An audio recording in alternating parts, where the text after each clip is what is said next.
देखो, कल हमने लिमिट के गुणधर्म पढ़े थे, उसके साथ भी कुछ लिमिटों के मान निकालना सीखा था, जिसमें लास्ट में हमने एक लिमिट का मान निकाला था कि limit h tends to zero h बटा साइन एच हो या साइन एच बटा एच हो तो उसका मान कितना होता है। एक डायरेक्ट फॉर्मूला अपने को याद रखना है, उसकी वैल्यू एक काम में लेनी है।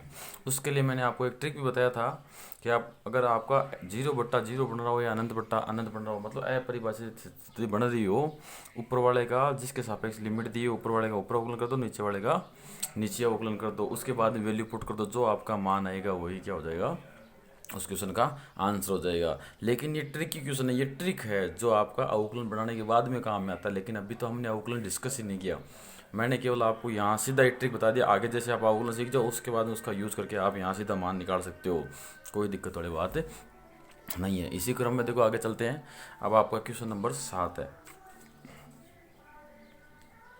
क्वेश्चन नंबर 7 आपको दिया हुआ है,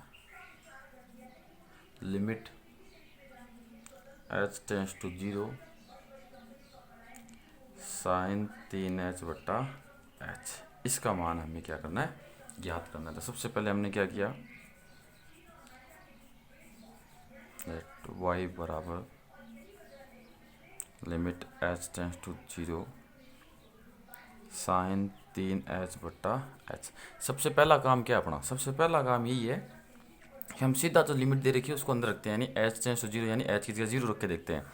जैसे हमने जीरो रखा तो ऊपर हो जाएगा, यहाँ जीरो रखते हैं 3 इंटू जीरो यानी जीरो, और साइन जीरो का मान जीरो होता है, नीचे भी जीरो यानी जीरो बट्टा जीरो रूप आ गया। तो आपको यहाँ जरूरी नहीं है कि हर बार ये जीरो बट्टा जीरो रूप लिखे तो ही हो, ना लिखे तो भी चल जाएगा। अपने को पता चल गया कि भाई इसमें जीरो बट्टा जीरो रूप आ रहा है। अब इसको हल कैसे करें, तो देखो अभी अभी हमने एक फॉर्मूला बनाया था, चूँकि अगर आपका limit h tends to zero और साइन एच बट्टा एच हो तो उसका मान कितना आता है, एक आता है।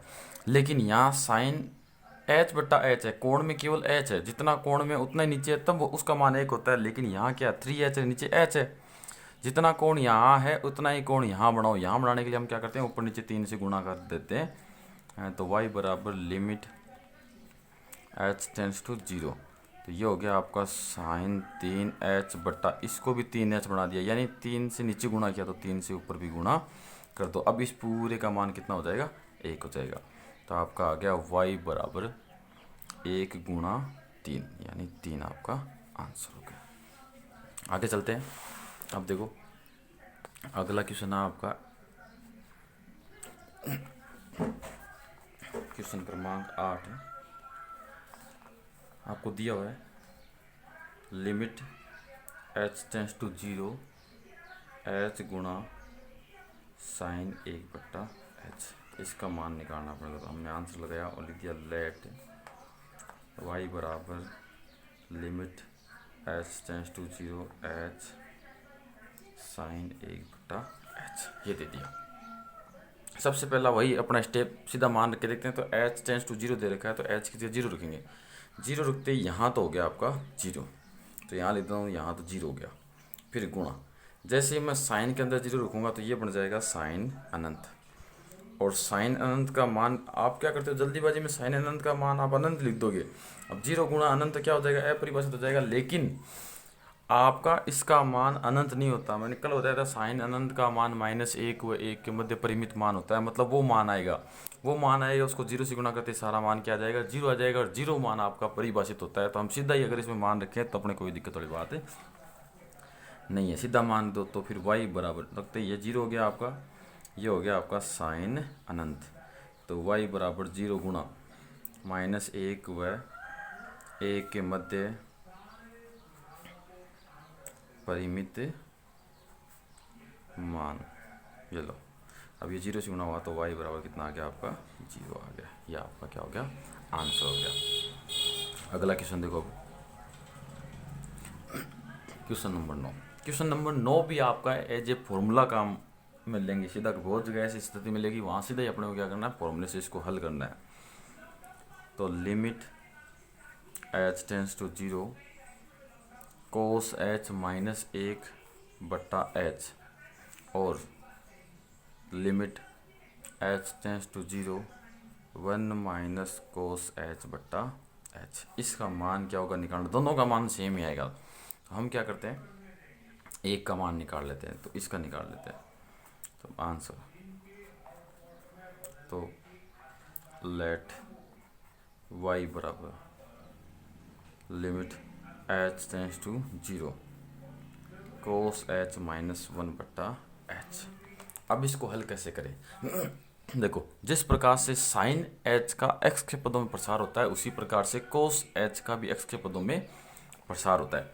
तो हम कह देंगे चूंकि कोस h बराबर क्या हो जाएगा, 1 माइनस एच स्क्वायर बट्टा फैक्टोरियल 2 प्लस h की घात 3 बट्टा फैक्टोरियल 3, इस प्रकार से ये चलता जाएगा। अब ये प्रसार होता कैसे है, इसके लिए भी आपको कक्षा 11 में मैक्लॉरिन सीरीज बताई हुई है, उसमें सबके प्रसार आपको बताए हुए हैं कि किस प्रकार से इनके प्रसार होते हैं, कैसे मान ज्ञात किए जा सकते हैं। किसी भी फलन का प्रसार हम उसकी सहायता से आराम से कर सकते हैं। अब वैल्यू इसमें रख दो, तो y बराबर लिमिट h टेंस टू 0, तो ये रखा था आपका 1 माइनस एच स्क्वायर बट्टा फैक्टोरियल 2 प्लस h की घात 3 बट्टा फैक्टोरियल 3, इस प्रकार आगे चलता जाएगा। और यहाँ बाद में माइनस का 1 है और बट्टा h है, तो इस 1 से ये क्या हो गया आपका, कैंसिल हो गया। फिर लिमिट h टेंस टू 0, जितने बच्चे उनमें से h कॉमन ले लेते, तो h कॉमन लिया तो ये हो गया माइनस का h बट्टा फैक्टोरियल 2 प्लस h स्क्वायर बट्टा फैक्टोरियल 3, इस प्रकार चलता जाएगा बट्टा में h। इस h से आपका h कैंसिल हो गया। अब जो बचा हुआ h है उसमें 0 रखेंगे, तो यह आ जाएगा आपका माइनस का 0 बट्टा फैक्टोरियल 2 और 0 बट्टा फैक्टोरियल 3, इस प्रकार से चलता जाएगा। तो सारे पद ये आपके 0 में किसी भी संख्या का भाग तो 0 आएगा, मतलब सारे पद 0 हो गए, तो इसका मतलब y बराबर कितना आ गया, 0 आ गया। इसलिए हम कह देंगे लिमिट आपका h tends to 0 cos h minus 1/h हो, या limit h tends to 0 1 minus cos h बट्टा h हो, इसका मान 0 होता है। अब करते हैं अथवा। अथवा यानी अपने ट्रिक की तरीके से, क्योंकि ये तो सवाल के बीच में काम आएगा, उस समय अपने को याद हो भी सकता है और नहीं भी हो सकता है, तो हम इस तरीके से जो अथवा के बाद वाला तरीका है, अवकलन वाला जो अपना तरीका है, उससे ज्ञात कर सकते हैं। तो कैसे करेंगे, हमने वही y बराबर आपका लिमिट है कोस h माइनस 1/h और यहाँ h टेंस टू 0 ये ले लिया। अब जैसे हमने मान रखा इसमें, तो देखा तो कोस 0 का मान होता है 1, 1 माइनस 1 कितना हुआ 0, 0/0, यानी 0/0 स्थिति आ रही है। तो जब 0/0 स्थिति आ जाए, यानी अनिर्धारित रूप आपका आ जाए, तब आप अवकलन वाला रूल लगा सकते हो। किसके सापेक्ष अवकलन करना है, जिसके सापेक्ष लिमिट दी हुई, लिमिट h के सापेक्ष दी हो तो h के सापेक्ष अवकलन करना है। तो लिमिट h टेंस टू 0, हमने कोस का अवकलन किया, तो कोस का अवकलन होता है माइनस का साइन h, फिर माइनस 1 का अवकलन होता है 0 बटा फिर h का अवकलन कितना होता है 1 होता है। अब ये हो गया। अब देखो, अब इस h की जगह अपन 0 रखते हैं, तो नीचे तो 1 है, एक स्टेप और बढ़ा देते हैं। देखो लिमिट h टेंस टू 0, इस 1 का इसमें भाग दिया तो कोई फर्क नहीं पड़ता, साइन आपका h आ जाएगा। अब ये आपका माइनस साइन h आ गया, इसमें h की जगह 0 रखते हैं, साइन 0 हो जाएगा, साइन 0 की वैल्यू कितनी होती है, 0 ही होती है, और यही आपका आंसर प्राप्त हुआ है। तो अपना ये दूसरा फॉर्मूला बन गया। अब इसी प्रकार से आगे चलते हैं। आगे अगला क्वेश्चन आपका question number 10। Question number 10,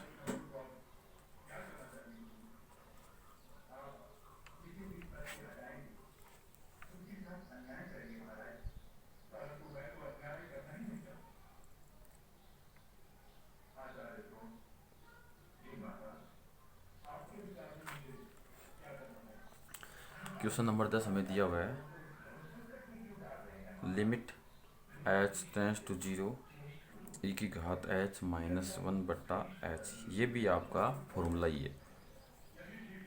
limit h tends to 0 1 minus e की घात माइनस h/h।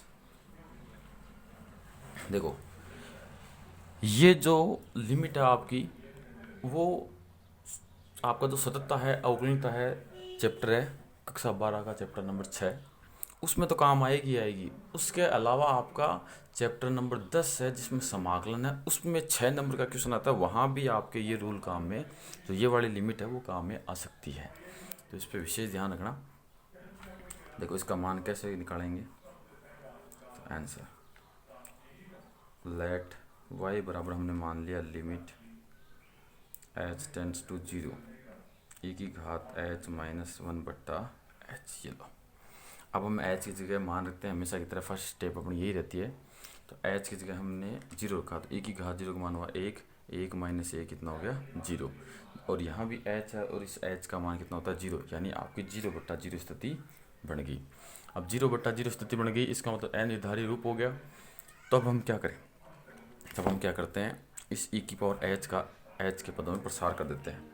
तो क्या होता है, चूँकि e की पावर h बराबर हो जाएगा आपका 1 plus h square 1 plus h square बट्टा फैक्टोरियल 2 प्लस h की घात 3 बट्टा फैक्टोरियल 3, इस प्रकार आगे चलता जाएगा। ये फॉर्मूला होता है, तो ये रख देते हैं मान उसमें। तो इसलिए आपका y बराबर limit h tends to 0 1 plus h square बट्टा फैक्टोरियल 2 प्लस h की घात 3 बट्टा फैक्टोरियल 3, इस प्रकार चलता जाएगा। और बाद में आपका माइनस का 1 वो लिख दिया बट्टा h। तो इस माइनस 1 से आपका ये प्लस 1 कट जाएगा, नीचे h है, इन बाकी सब पदों में h है तो h कॉमन ले लेंगे बाकी पदों से। y बराबर लिमिट h टेंड्स टू 0, तो हमने h कॉमन ले लिया, तो यहाँ से h को ये एक तो कैंसिल होगी ऐसे, यहाँ h कॉमन लिया तो 1 बचा, यहाँ बच गया h बट्टा फैक्टोरियल 2, यहाँ बच गया h की घात 3 बट्टा फैक्टोरियल 3 पर, इस प्रकार से आगे चलता जाएगा। फिर बट्टा में आ गया आपका h से h क्या हो गया, कैंसिल हो गया। तो y बराबर लिमिट h टेंड्स टू 0, तो यहाँ क्या बचा 1 प्लस h बट्टा फैक्टोरियल 2 प्लस h क्यूब बट्टा फैक्टोरियल 3, इस प्रकार से प्राप्त हो गया। अब h की जगह 0 रख के देखते हैं, तो यहाँ तो 1 है, कोई फर्क नहीं पड़ेगा। यहाँ 0 रखा तो 0 में रूट 2 का भाग दिया तो अपना कितना आएगा 0 आएगा, कोई दिक्कत वाली बात नहीं। यहाँ 0 में रूट फैक्टोरियल 3 का भाग देंगे तो भी 0 आएगा, मतलब इस प्रकार से आगे सारे पद 0 हो जाएंगे। तो अपना क्या बचेगा 1 बचेगा, तो y बराबर कितना आ गया 1 आ गया। तो अब ये आपका फॉर्मूला बन गया limit h tends to 0 e की घात h माइनस 1 बट्टा h बराबर limit h tends to 0 1 minus e की घात माइनस h बट्टा h, और इसका मान कितना आता है 1 आता है। ये फॉर्मूला बन गया। अब अभी आपको बताया थे, पीछे भी 2 फॉर्मूले बने थे, वो बताया था कि आपको अगर सीधा फॉर्मूला याद नहीं हो और आपकी अपरिभाषित कंडीशन बन रही है तो आपको अवकलन वाला रूल लगा के इसको हल कर सकते हो। तो देखो, अथवा तो कैसे हल करोगे, वही y बराबर लिमिट h टेंड्स टू 0, आपका e की घात h माइनस 1 बट्टा h। अब अवकलन देखो, अभी भी हमने ये तो चेक कर लिया था कि ये अपरिभाषित आ रहा है, 0 बट्टा 0 आ रहा है। तो अब हम क्या करेंगे, h के सापेक्ष अपने को लिमिट दे रखी है, तो ऊपर भी h के सापेक्ष अवकलन, नीचे भी h के सापेक्ष अवकलन कर दो। तो लिमिट h टेंड्स टू 0, तो किया तो ये हो गया e की पावर h का अवकलन होता है, e की पावर h होता है, माइनस 1 का होता है 0 और h का होता है 1। अब इस 1 का e की पावर h में भाग दिया तो कोई फ़र्क नहीं पड़ता। तो ये हो गया limit h tends to 0 e की घात हो गया h। अब e की घात h में h की जगह 0 रखेंगे तो e की घात 0 होता है, और e की घात 0 का मान कितना होता है 1 होता है। इस प्रकार से हम सारे प्राप्त कर सकते हैं। लिमिट्स में बहुत सारे क्वेश्चन हैं आपके जिनको आपको समझना है, बस एक विशेष जो ट्रिक है आपका अवकलन वाला, इसको याद रखना। ये ट्रिक तभी अप्लाई करना है अपने को जब अपने पास अपरिभाषित स्थिति आए। कई बार अपरिभाषित स्थिति नहीं आती और फिर भी अगर हम इसमें लगा देंगे तो अपना सवाल क्या हो जाएगा, गलत हो जाएगा।